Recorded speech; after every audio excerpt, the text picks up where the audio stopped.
नमस्कार साथियों, मैं हूं doctor Sandeep Kumar, physiotherapist, wellness expert. आज हम जानने वाले हैं सियाटिक पेन के बारे में, सियाटिका के बारे में।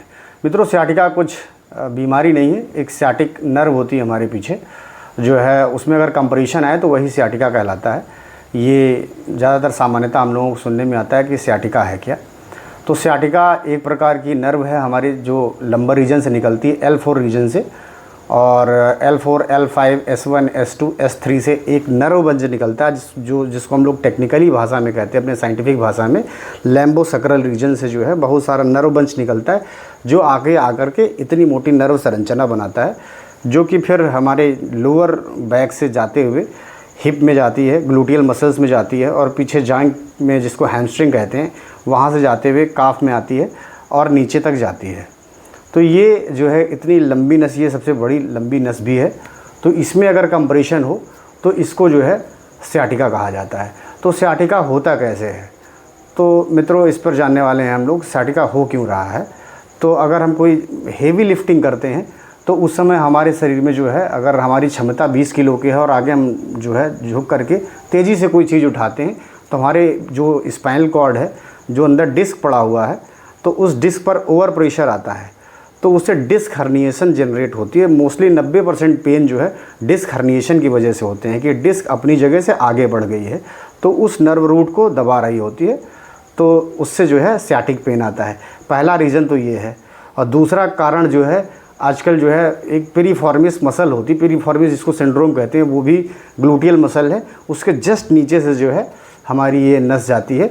तो वो जब कभी कंप्रेशन होता है तो वो भी एक कारण है कि सियाटिक पेन जनरेट होता है। एक शूटिंग पेन होता है स्पॉन्डाइलोलिस्थेसिस, तो इसमें भी डिस्क पे प्रेशर पड़ता है और डिस्क आगे की ओर खिसकती है या पीछे खिसक आती है, तो फिर नर्व रूट पे जो है प्रेशर क्रिएट करती है, उससे हमारे सियाटिक पेन, एक शूटिंग पेन आता है। तो ये दर्द होता है, इसको पहचाने कैसे कि ये सियाटिक पेन ही है। तो इसको जो है एक पीछे दर्द उत्पन्न होता है, एकदम शूटिंग पेन, ट्रांसमिटेड पेन होता है, रेफ़र करता है, जो पीछे लोअर लिम्ब में जाता है, पीछे ग्लूटियल होते हुए, ग्लूटियल मसल से होते हुए पीछे जांघ के हिस्से में, और एकदम दर्द शूटिंग सा ट्रांसमिटेड पेन होता है। तो इसको एक क्लिनिकल टेस्ट होता है SLR। तो SLR एक सिंपल टेस्ट है जिसके माध्यम से हम लोग ये जान लेते हैं कि ये सियाटिका ही है। पेशेंट को सुपाइन लाइन में लिटा करके, सीधा सीधा लिटा करके पैर उठाने को बोलते हैं, तो पेशेंट पैर नहीं उठा पाता है। पैर उठाता है 45-40 डिग्री तक उठाने के उपरांत उसको बहुत तीव्रता से के साथ पेन होता है, और वो दर्द जो है पिंडलियों में, हैमस्ट्रिंग में और पीछे तक जाता है। तो ये फाइंड आउट हो जाता है कि ये इसको सियाटिका ही है। और भी बहुत सारे टेस्ट हैं, जैसे MRI करा लेते हैं, तो MRI में और ज़्यादा पता चल जाता है कि कितनी डिस्क जो है दबी हुई है। तो ये सारी चीज़ें हैं। तो ये इन्वेस्टिगेशंस की बात हो गई। अगर सिम्टम पे देखें हम लोग, तो सिम्टम में यही होता है कि वो दर्द जो है वहाँ टेंडरनेस होती है लोकल एरिया में, जैसे लंबोसैक्रल रीजन में टेंडरनेस होगी, पेन होगा वहाँ पर, और वो पेन ट्रांसफ़र हो रहा होगा नीचे की ओर, और टिंगलिंग सेंसेशन होगा, नमनेस होगा, और जो है इसी तरह की बहुत सारी चीज़ें मिलती हैं। एकदम से मसल्स का टाइट हो जाना पीछे की लोअर लिम्ब की। इसके उपचार पर आते हैं, इसका इलाज कैसे करते हैं। तो मित्रों, इलाज जो है 2 प्रकार से होता है, एक कंजर्वेटिव मेथड, एक सर्जिकल मेथड। सर्जिकल मेथड तब कराया जाता है जब बहुत ज़्यादा समस्या होने लगे कि लोअर लिम्ब की मसल्स वीक होने लगे, चलने फिरने में दिक्कत हो जाए। और अगर पहले मोस्टली जो है 90% केसेस जो होते हैं सियाटिका के, वो ऐसे ठीक कर लिए जाते हैं कंजर्वेटिव मेथड के माध्यम से। तो कंजर्वेटिव मेथड के माध्यम से मेडिकेशंस होते हैं, पहले पेन रिलीवर्स दवाइयाँ दी जाती हैं, कुछ मसल रिलैक्सेंट्स दिए जाते हैं, और उसके बाद कुछ नर्व रिलैक्सेंट मसल जो है दवाइयाँ इस प्रकार की दी जाती हैं। फिर आता है फिजियोथेरेपी का पार्ट। तो उसमें कोल्ड पैक है। अगर इनिशियली आपको अगर कभी सियाटिक नर्व कंप्रेशन हुआ है, 2 से 3 दिन तक जो है हम कोल्ड पैक देते हैं।